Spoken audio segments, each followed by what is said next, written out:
Crystal chandeliers washed the room in gold, the kind of light that makes everything feel earned. Banners along the walls celebrated Echelon Dynamics, a defense technology firm that liked to call itself a family right up until it decided who belonged. Tonight was our CEO's retirement gala. 40 years at the helm, standing ovations, legacy videos, the works. I stood near the back, smoothing the sleeve of my black dress, reminding myself I was here for closure, not validation. My badge had been deactivated weeks earlier. Officially, I was transitioned out during restructuring. Unofficially, I'd been removed quietly after 20 years of building systems that still powered half the company's revenue. I told myself it didn't matter anymore. Then he took the stage. Arthur Hale, tall, silver-haired, perfectly rehearsed, smiled like a man who believed the story would end exactly where he wanted. He thanked the board. He thanked the investors. He thanked the teams who carried the vision forward. The applause rose and fell on cue. And of course, he continued, voice softening. Not everyone was cut out for the pace we demanded. A pause. A practiced one. Some people mistake longevity for impact. Time served for value delivered. Polite laughter rippled through the room. Not loud, not cruel, just enough. I felt it land anyway. I didn't need my name said. Everyone knew who he meant. Former chief systems architect. The woman who'd stayed when 3 mergers nearly broke us. The one who slept in the office during the Helios rollout. The one who trained his hand-picked successors then, was told I'd become misaligned. I took a breath. Slow, measured. If you've ever been publicly diminished by someone who benefited from your work, you already know this feeling. It doesn't explode. It settles. Quiet. Heavy. If that sounds familiar, stay with me. The story's just beginning, and wherever you're listening from tonight, take a moment to sit comfortably. My name is Leora Grant. I'm 41 years old. I spent 2 decades designing the backbone of Echelon Dynamics' most profitable platforms, and as Arthur Hale accepted his final standing ovation, I stepped forward with a small, navy-wrapped box in my hands. I wasn't there to clap. I was there to finish something. I didn't walk straight to the stage. I stopped at the edge of it, close enough for Arthur Hale to see the box in my hands, far enough that the applause was still crashing behind him like a tide he believed he controlled. Up close, he looked smaller than he did on the screen. Still polished, still confident. But there was a flicker in his eyes when he noticed me, a brief recalculation. He hadn't expected me to be here. Not after the exit meeting. Not after security escorted me out with a cardboard box and a smile that said, "Nothing personal." I waited until the clapping faded. "From someone who served the pace," I said evenly, holding out the box. "Congratulations on your retirement." A murmur moved through the room. Arthur accepted it with a practiced nod. The kind you give donors, not employees. He didn't open it. Of course he didn't. This was his night. Optics mattered. I turned away before he could speak. My heels sounded louder than they should have on the marble floor. Every step felt deliberate. Not rushed. Not reactive. I wasn't leaving in anger. I was leaving in control. I made it as far as the hallway before the weight hit me not as pain, but as clarity. They hadn't fired me because I was slow, or outdated, or misaligned. They fired me because I was inconvenient. Echelon Dynamics had changed in the last 5 years. Fewer engineers in the room, more consultants, more vision decks. Decisions were being made farther away from the systems they affected. And I had a habit one Arthur Hale used to praise, of asking questions no one else wanted answered. During the Helios platform expansion, I'd flagged a dependency risk no one wanted to slow down for. During the Orion defense contract, I'd refused to sign off on a shortcut that looked good on a slide, but fragile in reality. Each time, Arthur smiled, thanked me for my diligence, and moved forward anyway, until diligence became resistance. My termination meeting lasted 11 minutes. HR read from a script. Legal nodded along. Arthur wasn't there. He never was for the hard parts. I was told my role had evolved past necessity, that the company needed to be more agile, that 20 years of institutional memory could be replaced by process. They deactivated my access before I reached the elevator. What they didn't deactivate, what they couldn't, were the structures I'd designed to outlive any one executive. Frameworks built on contingencies, safeguards triggered by changes in authority, provisions no one reads until they have to. The box I handed Arthur didn't contain anger, or proof, or threats. Not yet. It contained the first reminder that stories don't end when the applause stops. I stepped outside into the cool night air and checked my phone. 3 missed calls. All internal. All sudden. Arthur Hale was still smiling on stage. He just didn't know what he was holding. Arthur Hale didn't open the box on stage. He waited. I knew he would. Men like Arthur don't reveal surprises in public unless they're sure they're flattering. He smiled through the rest of the applause, posed for photos, accepted handshakes, then carried the box with him like an afterthought, tucked beneath his arm as he moved toward the private lounge reserved for executives and board members. I was already halfway down Michigan Avenue when my phone vibrated. An internal alert, one that hadn't triggered in years. I stopped beneath a streetlight and read it twice. Inside the box wasn't a photograph. It wasn't a letter. It wasn't anything sentimental. It was a single document printed, annotated, and signed. Arthur finally opened it behind closed doors, surrounded by people who assumed they were safe. He unfolded the page and frowned, scanning the header, legal language, dense, precise, the kind of writing no one reads unless they're forced to. He looked up, confused. What is this? Someone asked.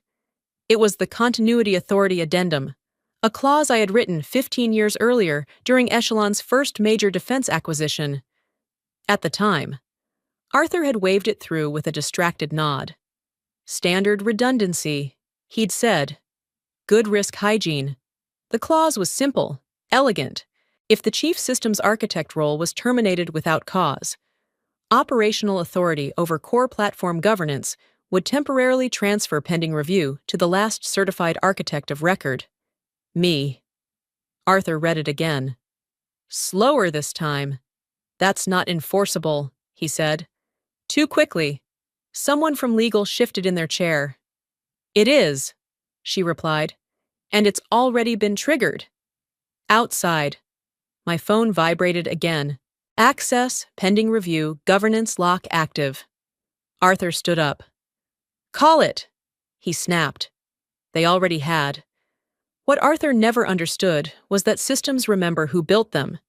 Every platform I designed carried layered permissions, quiet, invisible, patient, not as weapons, as safeguards. Because power changes hands, and someone always tries to rush what shouldn't be rushed. The lock didn't shut anything down. That would have been dramatic, obvious. Instead, it slowed things. Approvals queued. Updates paused. Deployments required secondary validation that no one on Arthur's hand-picked team possessed. Nothing broke. Everything waited. The room grew tense. How long, Arthur demanded. Legal didn't answer him, because the clause didn't specify a timeline. It specified a condition. Review and acknowledgement by the architect of record. By the time Arthur realized what that meant, the celebration had already started unraveling. Phones buzzed. Assistants whispered. A board member quietly left the room. I watched the lights change across the river and finally exhaled. Arthur Hale had built a legacy on speed and control. Tonight, he learned what happens when both are removed, and this was only the beginning. If you're listening closely, you already know what's coming next. Don't you? The first calls didn't come from Arthur. They came from everyone else. By sunrise, my phone had turned into a quiet metronome of urgency missed calls, voicemails, calendar pings from people who hadn't spoken my name in months, compliance, operations, 2 VPs who used to walk past my office without looking up. I didn't answer. Not yet, at headquarters. Nothing looked broken. Screens were on. Teams were seated. Coffee machines hissed like always, but beneath the surface.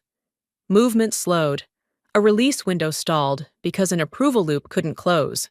A procurement order queued behind a secondary validation no one could satisfy. A partner integration froze mid-handshake. No alarms, no headlines, just friction. Arthur called mid-morning. Once.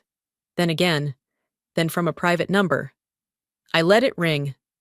By noon, the board convened an emergency session. Arthur arrived late, tie loosened, jaw tight. The first crack in a man who'd spent decades believing momentum was a substitute for consent. Legal spoke carefully. Compliance spoke slower. Someone asked the question Arthur had been avoiding since last night. Why was this clause triggered at all? The answer was simple and devastating: termination without cause. Arthur tried to reframe it. Restructuring, alignment, standard transition. The language didn't matter. The trigger had already fired. By afternoon, two partners requested written assurance that governance authority was stable. One asked whether Echelon was still compliant with the continuity terms attached to the Orion contract. Another postponed a signing until internal clarity was restored. Internal clarity. Arthur finally left me a voicemail. His voice was calm, controlled, almost respectful. "Leora," he said, "we need to discuss next steps. There's been a misunderstanding." I deleted it, because there hadn't been a misunderstanding. There had been an assumption that systems are obedient, that people are replaceable, that time erases authorship. By evening, the board's tone shifted. This wasn't about control anymore. It was about exposure. The addendum wasn't public, but it was binding, and every hour it remained unresolved, invited questions no one wanted regulators to ask. That's when the message arrived. Request, acknowledgement, meeting, subject, temporary governance, review. Not an order, not a demand. A request. I stood on my balcony, watching traffic crawl like circuitry at half speed, and felt something settle into place.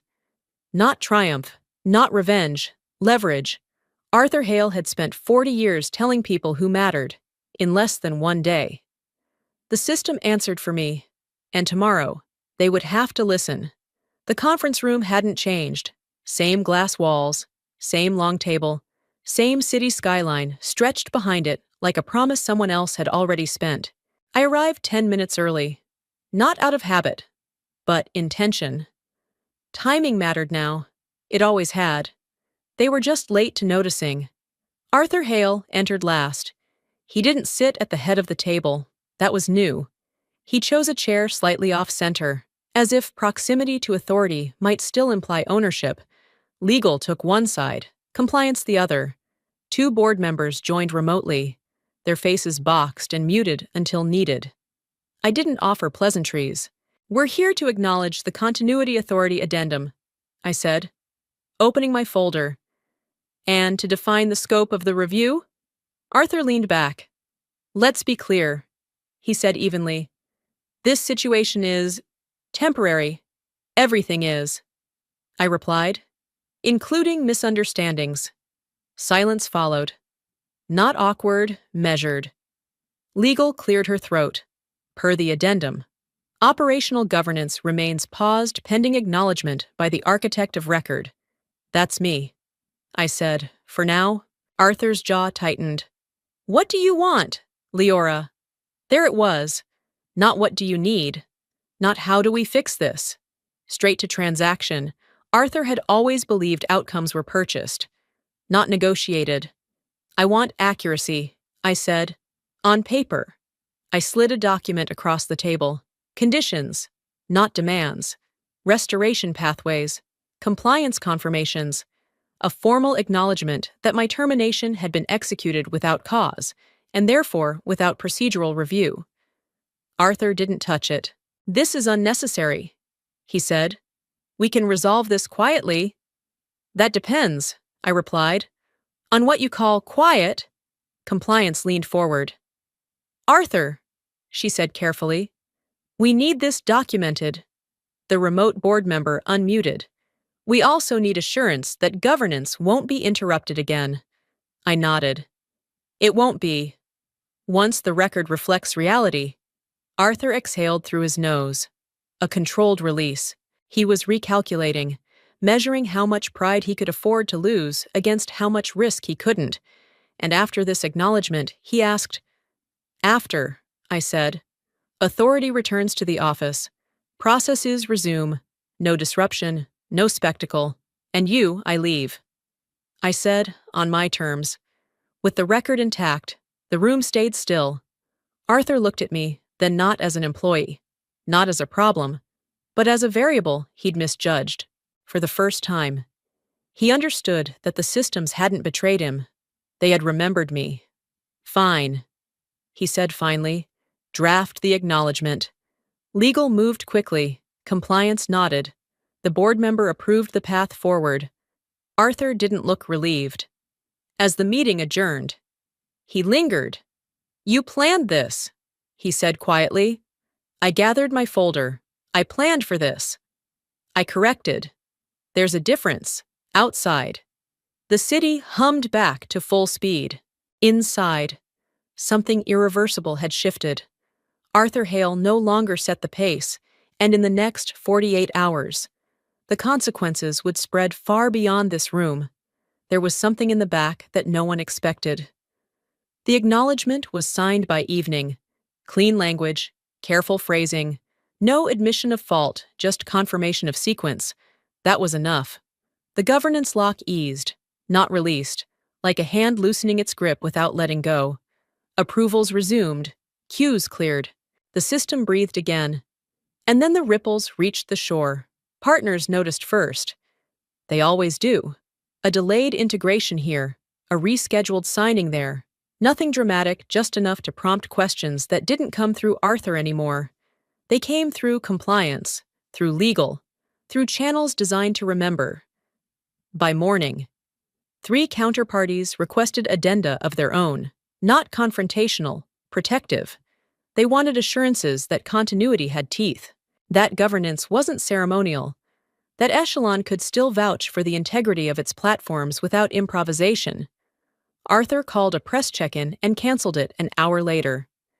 The internal memo went out instead measured. Neutral, antiseptic, leadership transition proceeding as planned. Temporary review concluded. Operations normalized. It was the kind of note meant to calm nerves without feeding curiosity. It didn't work.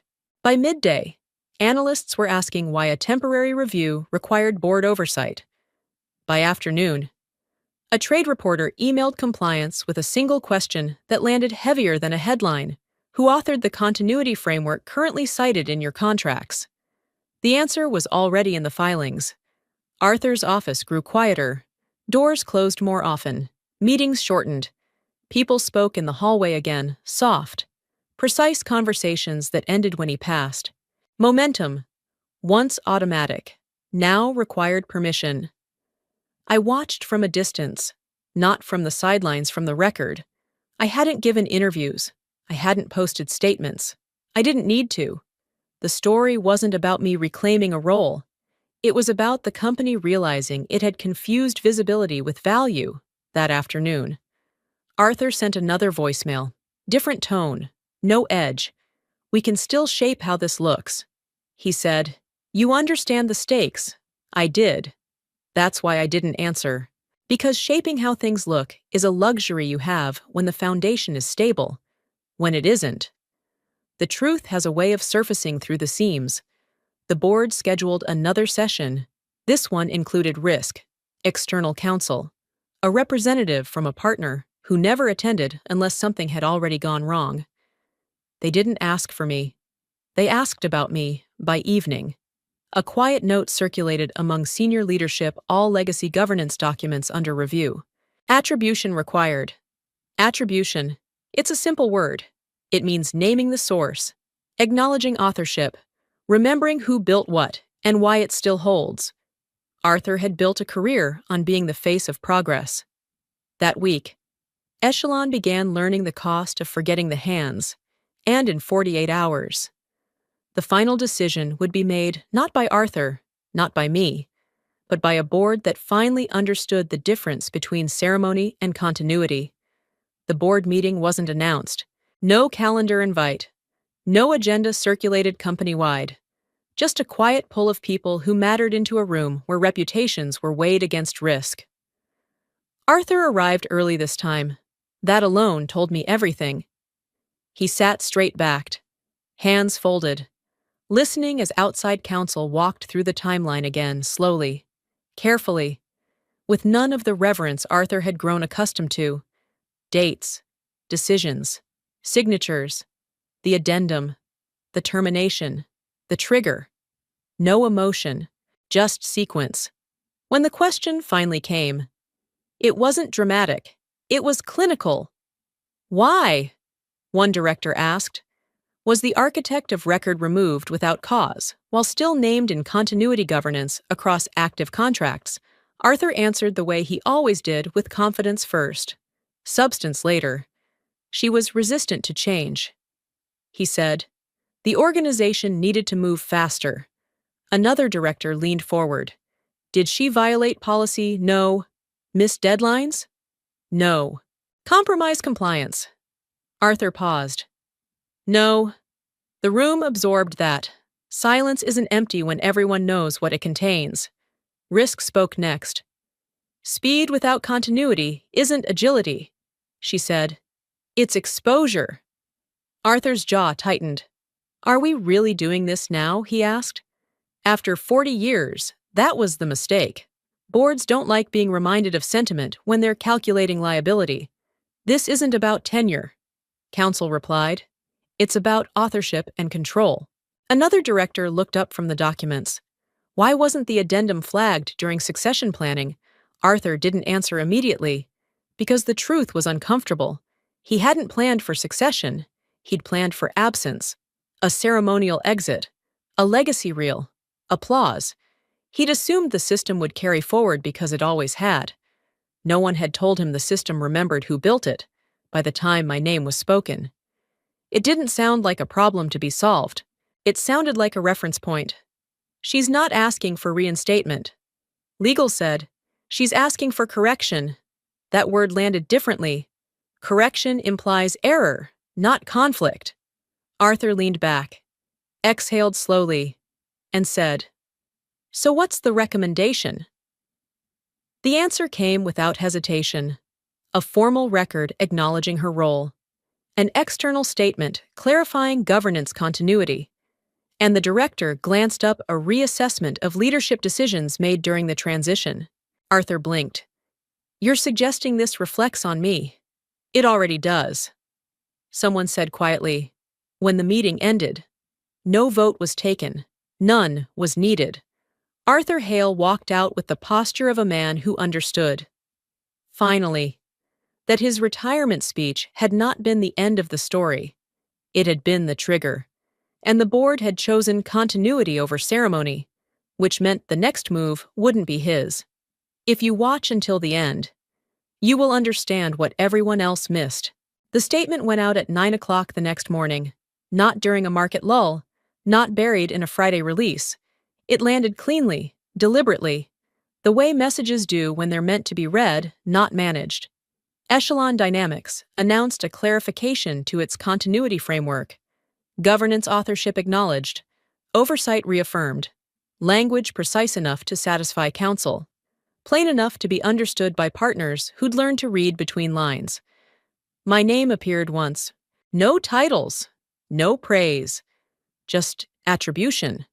Arthur Hale stood at the podium beside the interim chair, his expression composed, his hands steady on the lectern. He didn't smile. He didn't need to. This wasn't a celebration. It was a correction. A reporter asked the first question everyone was waiting for. Was the former chief systems architect terminated without cause? Arthur glanced down. Then up. Yes, he said. The room shifted. Another question followed. Did that decision trigger governance review under existing contracts? Yes. Would you handle it differently now? Arthur paused. A beat longer than rehearsed. I would, he said. It was the closest he would come to apology, and the furthest he could go without unraveling himself. The coverage stayed measured. No headlines about betrayal, no villain arcs, just analysis.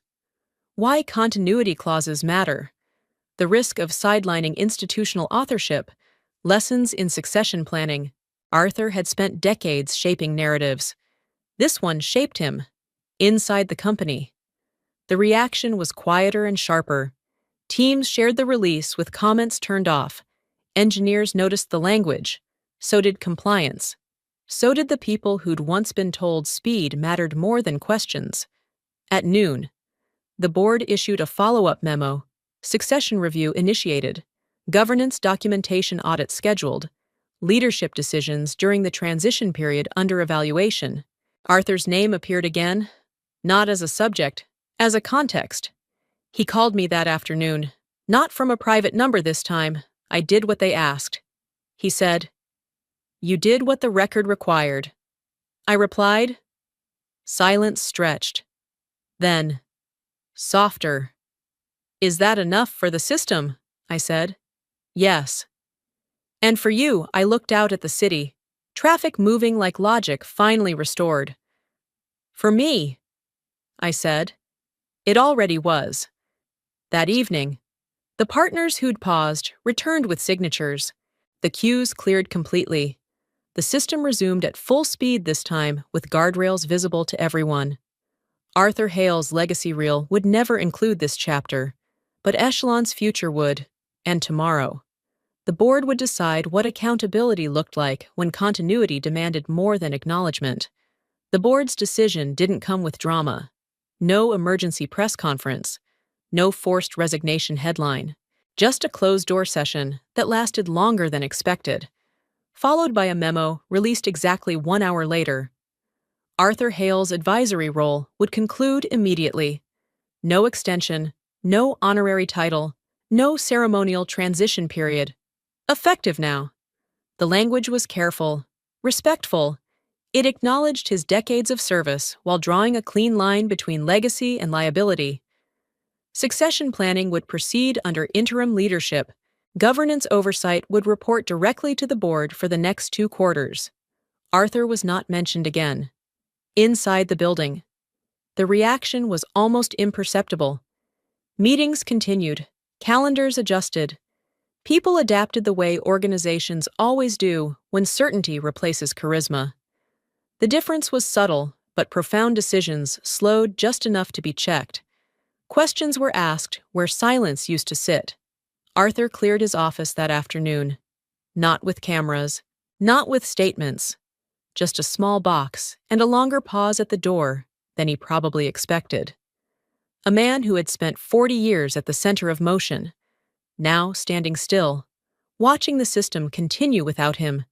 He called me once more that evening. "I didn't think it would end like this," he said. "I know," I replied.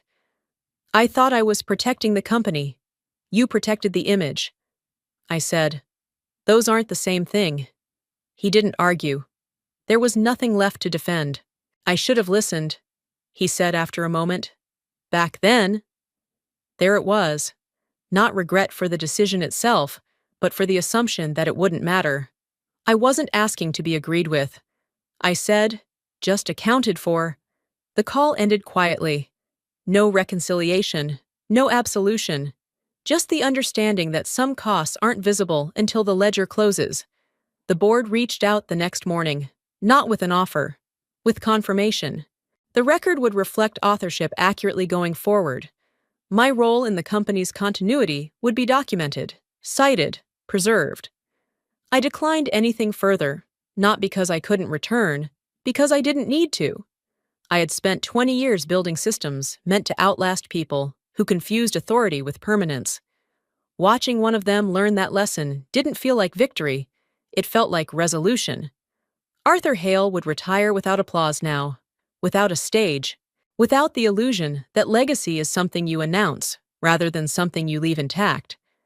As for me, I stood on my balcony again, city lights steady beneath the dark, and felt the last thread of obligation finally release. The system was stable, the truth was recorded, and my story was no longer tethered to his ending. Only one part remained. Endings rarely announce themselves. They don't arrive with music or final lines that feel complete. They arrive quietly, on ordinary mornings, when you realize the weight you carried for years is suddenly gone and the world hasn't collapsed because you put it down. 3 weeks after Arthur Hale's advisory role ended, I walked past Echelon Dynamics without slowing. The building looked the same, glass and steel catching the light, people moving with purpose. The difference was internal. The systems were steadier now, not because they were faster, but because they were respected. I didn't miss it. What I missed briefly was the version of myself that believed endurance was the same as loyalty, that staying silent was professionalism, that being overlooked was the cost of being useful. That version of me had done her job. She'd built something durable. Then she stepped aside. I received a message from a junior engineer I'd never met. She thanked me not for what happened at the gala, not for the governance clause, but for the language in the statement. Attribution matters. She wrote, "It made me feel seen before I even had to ask." That stayed with me. Arthur never called again. I didn't expect him to. Our last conversation had closed the loop. He had mistaken visibility for value, speed for leadership, ceremony for continuity. He paid the price quietly.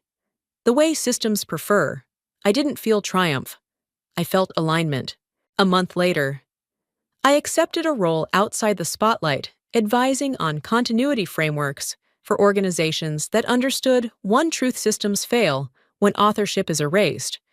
I worked fewer hours, slept better, asked harder questions without worrying who they unsettled.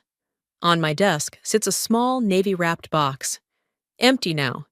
It reminds me that leverage doesn't have to be loud to be effective. It just has to be real. If you're listening to this and you've ever been diminished by someone who benefited from your work, hear this: your value isn't defined by who applauds you. It's defined by what remains when they stop. You don't have to burn bridges to be remembered. You just have to build something honest and refuse to pretend you didn't. I'm Leora Grant. I didn't ruin a retirement speech. I corrected a record. And sometimes, that's the most powerful ending of all. For years, I thought proving my value meant enduring silence, swallowing moments that hurt, telling myself it was just business. But the truth is, dignity isn't something you earn by staying invisible. It's something you protect by knowing when to stop shrinking. If this story felt familiar, if you've ever stayed longer than you should have, hoping effort would turn into recognition, I want you to know this: your work matters, even when the room forgets your name. And walking away with clarity is not failure, it's strength. If you're still listening right now, thank you for staying with me to the end. When this video finishes, do me a small favor: take a moment to unclench your shoulders, sip some water, maybe stand up and stretch. Stories like this can sit heavy in the body, even when they heal the mind. Where are you listening from today? At home? At work? On the road? I'd genuinely love to know. If this story resonated, leave a comment, share it with someone who might need it, and tap like so others can find it too. And if you want more stories about quiet strength, hard lessons, and dignity, reclaim, subscribe. We're just getting started.